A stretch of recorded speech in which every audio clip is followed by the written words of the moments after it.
l'agence.expert. Ça, peut-être, c'est d'expliquer et de définir la donnée personnelle. C'est toute information qui se rapporte à une personne physique. Bon, la sanction de principe qui est fixée par le règlement, c'est une sanction qui peut aller jusqu'à 4% du chiffre d'affaires. Pas oublier qu'aujourd'hui, le client, l'individu, est très sensible à la protection de ses données personnelles. Et pour moi, c'est un gage de qualité.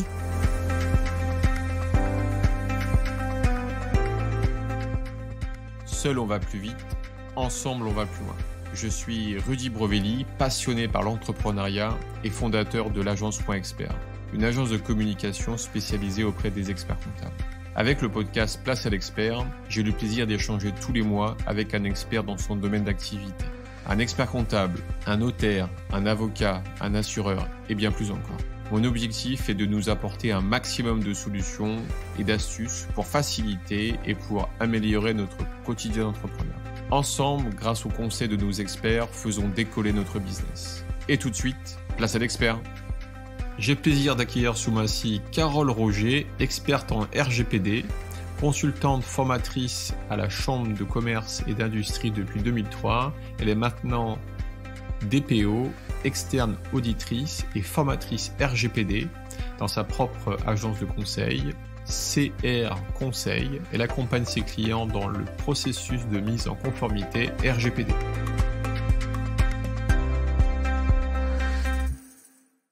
Bah écoute Carole, dans un premier temps, merci beaucoup d'avoir accepté mon invitation. Merci à toi Rudy.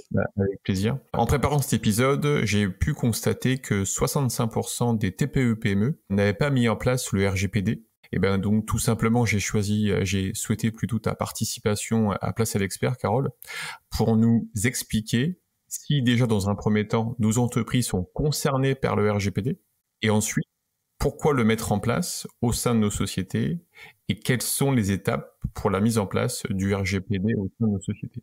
Alors comme tu l'as compris, Carole, on a besoin de tes lumières. Comment tu souhaites aborder cet épisode ? Eh bien, par le commencement, qui est concerné par le RGPD ? Et bien sûr, vous présentez les étapes de la mise en conformité.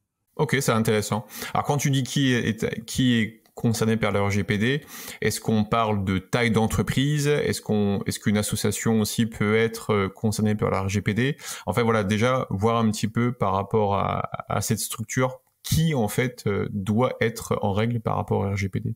Alors, tout à fait. Alors déjà, ça va être déterminé dès le départ, puisque le règlement européen parle d'organisation. Donc, c'est une enveloppe très large qui va englober à la fois les entreprises publiques, privées, quelle que soit la taille, également les associations. Donc, ça va être l'indépendant, mais aussi le grand groupe. Finalement, c'est toutes les entités, quelle que soit leur taille, quel que soit le secteur, privé, public, le monde associatif, médical, tout le monde est concerné. Donc en fait, on est tous concernés, que tu sois auto-entrepreneur ou une société, une PME de 500 salariés ou même voire au-delà, en fait, tu es concerné. Oui, la réglementation est la même pour tous. D'accord, ok. Et est-ce que en termes de niveau de réglementation, que tu sois seul ou que tu aies 500 personnes avec toi, est-ce que ça joue en fonction de l'effectif ou plutôt en fonction du nombre de clients que tu as ? C'est quoi qui fluctue ? Pas du tout. Pour être en conformité, il faudra présenter un registre qui va prouver que vous faites certaines choses pour être conforme et avoir une information suffisante par rapport à la réglementation. Mais le nombre de clients ou le nombre de salariés n'a pas d'importance. D'accord, ok, ça c'est important. Bon, alors on l'a compris, on est tous concernés. Donc en gros, pourquoi mettre en place le RGPD au sein de nos sociétés ? C'est quoi la règle en fait ? Ça sert à quoi ? Pourquoi on est arrivé en 2018 au RGPD ? Bien, tout simplement, c'est que le monde a évolué. On est dans un univers digital. On est dans un nouveau modèle où finalement les moyens de communication se font via Internet et via les réseaux. Et il fallait absolument protéger l'individu, la personne physique, car on sait qu'aujourd'hui, la donnée personnelle est qualifiée de pétrole. Elle est qualifiée d'or noir. La fameuse data. Tout à fait, la fameuse data, qui est vraiment souvent piratée. Pourquoi? Parce qu'elle se revend, parfois sur le dark web, et on a eu de grosses affaires qui ont démontré que les individus, personnes physiques, avaient leurs données piratées pour être usurpées et avec des conséquences relativement graves pour l'individu. Donc le règlement européen a décidé d'imposer une sécurisation de ces données pour l'individu. D'accord. Et quand tu entends sécurisation, c'est dans quel sens? Quoi, c'est informatique? C'est quoi comme sécurisation? Alors évidemment, la sécurisation, c'est le réseau informatique de l'entreprise, la sécurisation informatique, mais n'oublions pas aussi qu'on a aussi des données papier dans une entreprise, donc ça va concerner le support papier. Et puis surtout, ne pas oublier que le RGPD, ce n'est pas que la sécurisation informatique, hein. On a aussi l'environnement juridique et organisationnel pour préserver le droit des personnes, parce que un client, un salarié, va avoir des droits qu'il pourra exercer pour s'opposer éventuellement à la donnée que l'on possède dans l'entreprise. D'accord. Ok, je comprends. Alors, si on va un peu plus loin, donc toute société, en fait, même organisation, a l'obligation d'être mis en conformité RGPD. On l'a compris, c'est pour sécuriser, pour protéger des données, en fait, de tout le monde, hein. Là, une petite question entre parenthèses, c'est aussi bien pour les clients et aussi les collaborateurs, ou que pour les clients? Clients, Clients, que les clients. clients, les collaborateurs, toutes les personnes qui à un moment, tout le monde à un moment qui va confier une donnée personnelle à l'en alors une donnée personnelle, déjà, ce qui est intéressant peut-être, c'est d'expliquer et de définir la donnée personnelle. C'est toute information qui se rapporte à une personne physique. Donc, c'est quoi? C'est l'âge, l'adresse? Alors, c'est l'âge, l'adresse, le numéro de téléphone, hem, email, bon ça c'est basique, mais on va voir, enfin on se rendra compte qu'il y a énormément de données.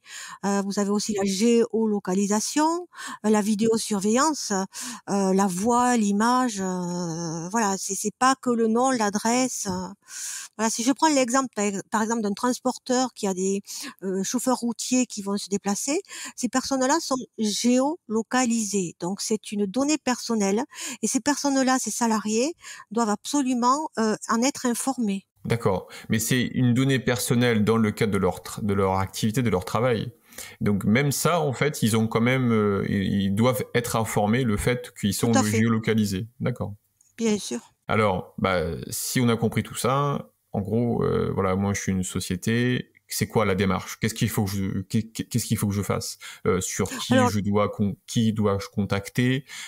Quelles sont les étapes pour que je sois conforme au RGPD ou au moins que ma société soit conforme au RGPD?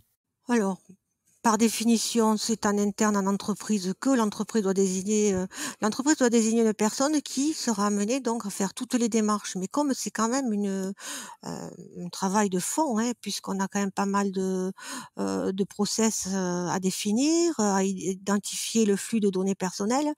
On a des cabinets évidemment, les cabinets extérieurs sont là, des DPO, hein, pour, accompagner les entreprises dans cette démarche-là, qui n'est pas une démarche à l'instant T, mais qui va se dérouler sur les années, N, N+1, N+2. D'accord. Tu appelles quoi cabinet DPO, c'est ça? Alors, ça va être des cabinets extérieurs avec la qualification de DPO parce que bon, être DPO, c'est-à-dire on est certifié par la CNIL, c'est-à-dire qu'on a les compétences pour, cet accompagnement. D'accord, je comprends. On est labellisé, quoi. Accompagnement RGPD. Labellisé labellisé, certifié, oui, tout à fait. D'accord, ok. Et ça, on a une liste qu'on peut retrouver sur Internet de cabinets DPO? Le DPO va devoir justifier de sa certification et à partir de sa certification, on pourra vérifier si la CNIL a validé la certification de l'organisme qui a validé. Mais sinon, il y a beaucoup de DPO externes qui ont cette compétence, oui, bien sûr. Mais il faudra quand même vérifier si le DPO en question est certifié. D'accord. Donc, tu conseilles, toi, en termes d'organisation, plutôt de déléguer, de sous-traiter cette tâche à un cabinet externe? Oui, à 2 niveaux puisque c'est quand même du temps passé. Un collaborateur ne fera pas autre chose et puis c'est quand même, relativement technique, hein. Technique, Alors je ouais. C'est très technique, Mm. oui, oui, oui. D'accord, ok, je comprends. Ok. Et donc, alors, une fois que donc, on contacte un cabinet de DPO pour pouvoir lister, donc, qu'est-ce qui se passe à ce moment-là? C'est quoi les process avec la relation avec ce cabinet? On doit fournir toutes les données, on doit leur dire comment on collecte les données personnelles à la fois des collaborateurs, des clients, parce qu'aujourd'hui, comme tu l'as indiqué, on parle de sites de digital, mais il y a aussi les sites e-commerce. Je pense les sites e-commerce, on réceptionne beaucoup de données personnelles. Et donc voilà, à ce niveau-là, comment ça se passe? Qu'est-ce qu'il faut faire? Première étape, c'est faire un audit, une cartographie des données personnelles, une cartographie du flux de la donnée dans l'entreprise. C'est-à-dire une Interne, donnée, externe. elle d'abord interne, elle rentre dans l'entreprise et on va la suivre, on va la tracer. Où va-t-elle? Qui peut la consulter? Combien de temps on la conserve? On va la suivre jusqu'à sa fin de vie, jusqu'au moment où on va la supprimer et éventuellement l'archiver. Donc tout ça, il faut le tracer et le justifier. Et ça va être pour toutes les activités qui traitent de la donnée personnelle. Donc il faut se rapprocher de tous les services, hein, et que chaque service explique et réfléchisse à toutes les données personnelles traitées au quotidien. Oui, Déjà. parce que ça fait quand même beaucoup de données en fait, hein. Si je prends une société avec tous ses services, comptabilité, facturation, marketing, commercial, en fait, chaque service traite de la donnée en fait. Alors, voilà, c'est très bien d'indiquer ces activités classiques, RH, marketing, mais il y a pas que ça. Si je prends par exemple, un club sportif associatif, hein, un gros club associatif, qui a dû faire son RGPD, donc c'est vrai, on va aller voir l'activité comptable et cetera. Mais autre chose, parce que certaines activités peuvent t'amener à constituer des fichiers. Je prends l'exemple, vous avez un club sportif et vous décidez d'organiser une compétition dans une autre ville. Donc vous allez affréter un bus, vous allez faire une liste avec les coordonnées de jeunes en général, oui, des passagers qui sont souvent des mineurs. Et donc là, vous avez une activité qui collecte des données personnelles. Donc ça, c'est l'activité transport. Vous voyez, c'est pas forcément les activités classiques basiques, mais c'est toutes les activités qui vont générer des listes et des traitements de coordonnées. Voilà, le but d'un audit par un professionnel, c'est d'identifier des activités que en interne, on va pas forcément identifier. Parce que le RGPD a une réflexion plus large concernant les activités. Par exemple, je reprends le club sportif, et on sait aujourd'hui que les entraîneurs mettent en place des groupes WhatsApp pour communiquer avec les jeunes. Oui, échanger plus facilement, plus rapidement, oui. Oui, mais au départ, il faut demander le consentement préalable pour pouvoir intégrer un numéro de téléphone dans un groupe WhatsApp, d'autant plus que ces personnes sont des mineurs. Donc le RGPD, c'est tout ça. Cette demande préalable, tu l'as fait de quelle manière? C'est officiel, c'est par email, par... Alors ah oui, il faut toujours tracer. Donc au départ, quand il y a un bulletin d'inscription, on a une case comme quoi cette donnée personnelle va être identifiée et servira à alimenter un groupe WhatsApp. D'accord, pas d'accord, il coche. Ok, en fait, on demande toujours l'accord dans Oui. en amont, en fait, pas au cas par cas, c'est vraiment en amont dans la signature du bulletin de l'adhésion au club, que pendant l'année, la personne pourra être informée d'informations via un groupe WhatsApp ou autre.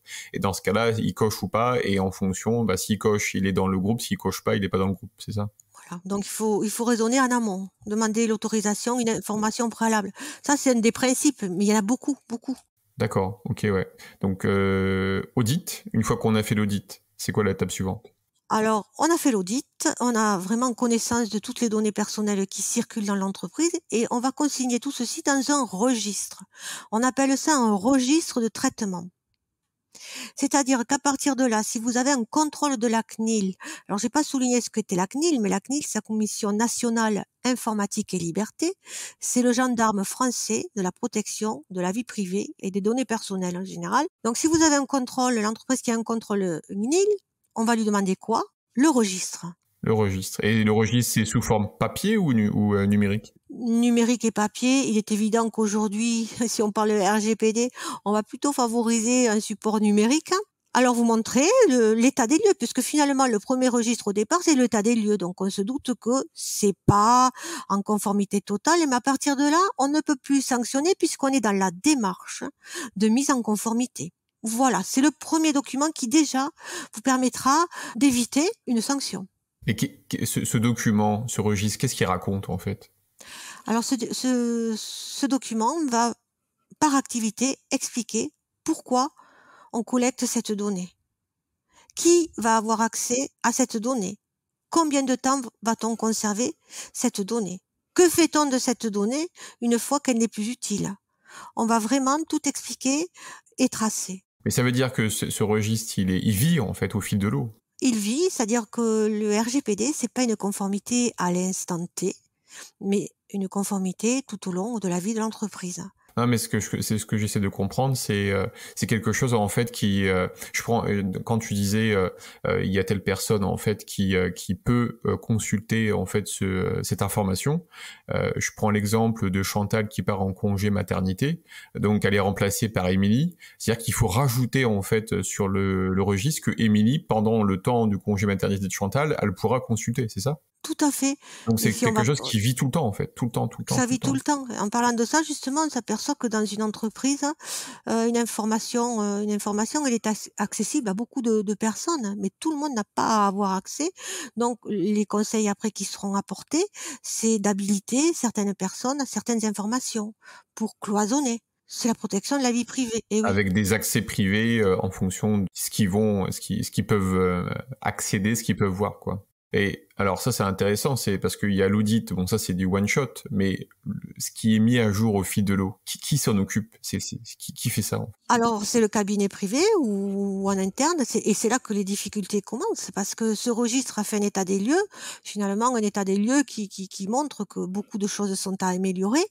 Et donc à partir de là, des actions sont priorisées, puisqu'il y a des choses à faire en priorité parce que voilà, l'entreprise là, elle est vraiment mauvais élève, et il va falloir commencer. Alors la deuxième étape, c'est prioriser les actions correctives. Et généralement, c'est commencer par l'information préalable. Par exemple, l'actualisation de l'ensemble des contrats de vente, du site internet, et je vais en reparler si tu veux, pour que déjà la personne physique ait l'information préalable. Hein, parce que c'est ça le but premier du RGPD. Donc, on va actualiser les contrats de travail, les contrats de vente, les lettres de mission et le site internet. Donc, je peux faire peut-être un petit point sur le site internet, puisque ça va être le premier point de contrôle d'une entreprise, son site internet, notamment si l'entreprise a un fort volume d'activités commerciales, enfin en ligne. Hein. En e-commerce. Voilà, donc un site internet, 3 choses à savoir. Une bonne politique de cookies conforme. Alors la politique de cookies, elle a changé depuis octobre 2021. Aujourd'hui, le principe, il est simple. Hein. L'internaute doit pouvoir refuser aussi facilement qu'il accepte. Concrètement, bouton rouge, bouton vert. Aujourd'hui, il n'est plus question de voir un message qui dit « Si vous voulez refuser, allez dans les paramètres ». Oui, je comprends. Et c'est un peu plus compliqué ou un peu plus long à mettre en place, quoi. Ouais, il faut que ça soit aussi simple. Ben oui, parce que l'internaute, en général, on est pressé et tout, on n'y va pas, quoi. On veut accéder, on n'a pas envie, donc voilà. Donc ça, c'est interdit. Ensuite, le site qui a une fiche contact dans laquelle on va déposer nos données personnelles, hein. Fiche contact, voilà. Forcément, on va devoir demander le consentement préalable à la personne, la raison pour lesquelles on collecte. Petite case à cocher. Voilà, mais avec vraiment une mention particulière et surtout un renvoi à la politique de confidentialité qui va rappeler pourquoi on garde sa donnée, ce qu'on en fait, à qui on la donne. Voilà. Hyper transparent. C'est la transparence. Et donc, la CNIL, elle va pas venir ici faire des contrôles sur place, dans l'Hérault, dans le Tarn. Non, le contrôle se fait déjà à travers les sites internet. Et si on voit que un site internet n'est pas conforme, c'est directement l'entreprise qui sera contrôlée. Ils passent par le site et en fonction du site, derrière, après, ça retombe sur l'entreprise et c'est toute l'entreprise entière qui sera contrôlée. Ouais. Complètement, on va leur demander le registre et comment il a évolué dans le temps, voilà. Ok, juste une question comme ça entre parenthèses, s'il n'y a pas de registre, qu'est-ce qui se passe? Alors on va parler des sanctions. Alors bon, la sanction de principe qui est fixée par le règlement, c'est une sanction qui peut aller jusqu'à 4% du chiffre d'affaires. Donc Ah oui. oui, mais bon, on a vu ces sanctions évidemment pour les grands groupes comme Google, etc. Bon, alors là, c'est intéressant d'en parler parce que depuis le mois d'avril 2022, donc il y a très peu de temps, pour accélérer le processus, la CNIL a décidé de mettre en place une procédure accélérée pour les dossiers les moins complexes, c'est-à-dire pour les TPE et les PME, avec une sanction maximale de 20 000 € et 100 € d'astreinte par jour de retard. Donc ça y est, la CNIL a commencé à démarrer un process adapté aux TPE et aux PME. Donc il y a tout intérêt en fait à être conforme en fait au RGPD quoi. Sous peine de sanctions quand même assez importantes. Ben, c'est-à-dire oui, parce qu'on voit maintenant que les sanctions arrivent, oui. Alors, comme je disais tout à l'heure, hein, un cabinet médical de 2 médecins vient d'être sanctionné. Pourquoi? Non-sécurisation des données personnelles. Voilà, on voit de plus en plus de petites structures sanctionnées. Alors pourquoi ça n'a pas été sanctionné depuis 4 ans? On a eu cette crise sanitaire qui a un petit peu ralenti le processus. Donc maintenant, on en sort apparemment et le RGPD commence vraiment à s'appliquer. Si on revient sur les étapes, hein, donc une fois qu'on a fait l'audit, une fois que le cabinet en fait structure les différentes étapes, qui collecte quoi, on crée le registre. Si je comprends bien, le registre en fait il se crée une fois, mais en fait après il est mis à jour au fil de l'eau. Est-ce que tu as des, alors après si tu vas me dire ça dépend de la structure, de la taille, mais est-ce que tu as des coûts en fait de combien coûte un cabinet pour faire un audit, combien coûte un cabinet pour faire la création du registre, est-ce qu'il y a un abonnement pour la mise à jour, la maintenance, quoi. Alors, alors pour en revenir aux étapes, hein, donc ce registre est réalisé. Donc il faut mettre, à jour tous les contrats, les avenants, actualiser juridiquement, mettre en place les process internes et donc ce qui est prévu, donc ces premières phases, c'est audit, cartographie, remise du registre, première prestation proposée, autour de 1 000 €, 1 300 €, ça dépendra de la structure de l'entreprise. Après, avec en plus mise à disposition d'outils, hein, il y a des outils, une boîte à outils pour pouvoir actualiser les contrats. Donc c'est un pack. Et ensuite, deuxième option, c'est donc une option qui propose justement un accompagnement pour mettre en place ces outils. Parce que c'est bien parfois, bon, l'entreprise a tellement de travail que même si elle a les outils, elle va pas pouvoir le faire en manque de temps. Donc nous proposons aussi, cabinet, cet accompagnement de mise en conformité avec les outils, les contrats clés en main. Et nous proposons aussi, puisque c'est pas figé dans le temps, un accompagnement, un abonnement chaque année pour suivre l'évolution du RGPD et mettre à jour les process et le registre. D'accord, donc ça veut dire que la société en fait donc vit et donc au quotidien vous envoie en fait un mail ou une demande par la plateforme ou par que sais-je qui vous dit là il y a une mise à jour, il faut la faire et vous l'exécutez, c'est ça? Ah non, c'est même, c'est-à-dire que c'est plutôt l'inverse, hein. C'est nous qui allons revenir et Ah oui. poser des questions. Ah oui, oui, et on va reprendre les points pour demander, si ça n'a pas changé, si cet élément a évolué, non, non, c'est le cabinet qui pose les Qui est questions et proactif qui quoi. va Ouais. ah oui, oui, oui, oui, oui. D'accord, d'accord. Et ça, ce type de contrat, d'abonnement, c'est à peu près combien par an? Alors c'est par mois, c'est un abonnement par mois, oui, qui est variable entre 200 et 300 € par mois.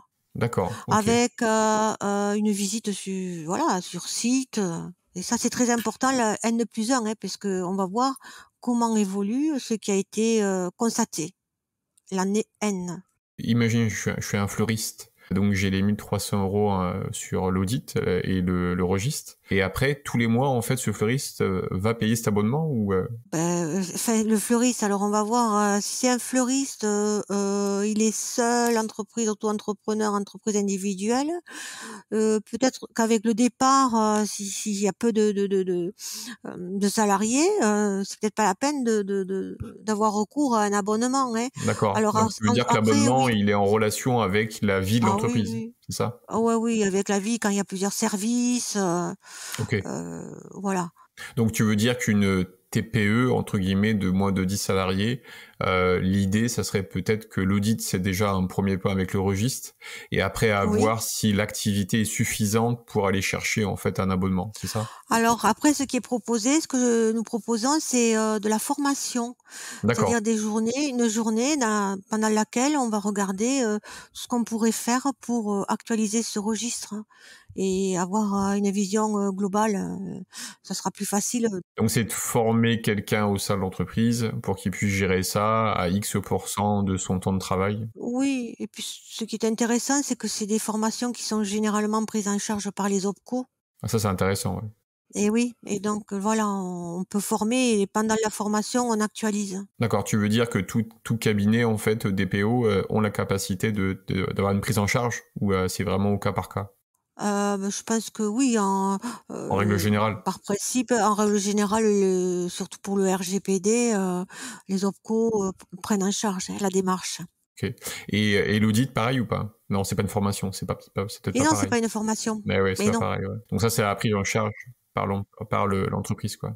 exactement, ouais. Et c'est quoi à peu près le délai, quoi, pour, une fois que vous intervenez sur l'audit et le registre, il faut attendre combien de temps à peu près pour avoir un document officiel? Par rapport au registre, alors évidemment, ça va dépendre des retours parce que on pose beaucoup de questions. Ça va dépendre de la réactivité, des personnes en interne, hein, parce qu'on est là, il faut connaître les logiciels, utiliser, on est beaucoup de questions très techniques et évidemment, il y a une feuille de route pour certains interlocuteurs. S'ils renvoient voilà, à partir du moment où on a toutes les informations, le registre dans les 2 mois, il est restitué. Et si tu aurais un dernier mot, en fait, pour, finir cet épisode, ce serait lequel à donner aux entrepreneurs? Ce que je dis, c'est qu'il ne faut pas voir le RGPD comme une contrainte, hein, mais c'est aussi une opportunité. C'est une opportunité par rapport à l'image que vous allez véhiculer par rapport à vos clients, parce que ne pas oublier qu'aujourd'hui, le client, l'individu est très sensible à la protection de ses données personnelles. Et pour moi, c'est un gage de qualité. Voilà. Et donc, c'est ça l'idée, c'est de le prendre plutôt du côté positif. C'est une démarche qui est facile à faire, hein, si on la fait, progressivement. Voilà. Voilà, et qu'on se fasse bien accompagner. C'est vrai que sur des points assez techniques, mieux vaut déjà au moins se faire accompagner sur l'audit. Et après, comme tu dis, formation, prise en charge OPCO, et ça peut être jouable en interne par quelqu'un qui est référent RGPD, qui peut se mettre à jour au fil de l'eau les données. Et si le volume et le temps n'est pas possible, ben dans ce cas-là, prendre un abonnement et avoir quelqu'un qui puisse le gérer en externe. Tout à fait.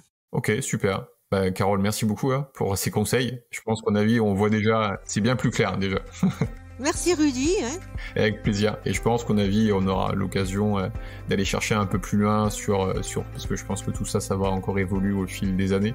Et donc, il y aura encore beaucoup à dire là-dessus. À bientôt, Carole. À bientôt Rudy. Cet épisode vous a plu, partagez-le autour de vous et mettez 5 étoiles pour aider d'autres entrepreneurs dans leur activité. Pour aller plus loin, faites-vous accompagner par des experts. Quant à moi, j'aurai le plaisir d'accueillir le mois prochain Rémi Attanasio, expert en vidéo marketing. Il nous donnera ses conseils sur l'importance, on va le refaire. Cet épisode vous intéresse, je vous donne rendez-vous le mois prochain. En attendant, prenez soin de votre entreprise. Bye bye.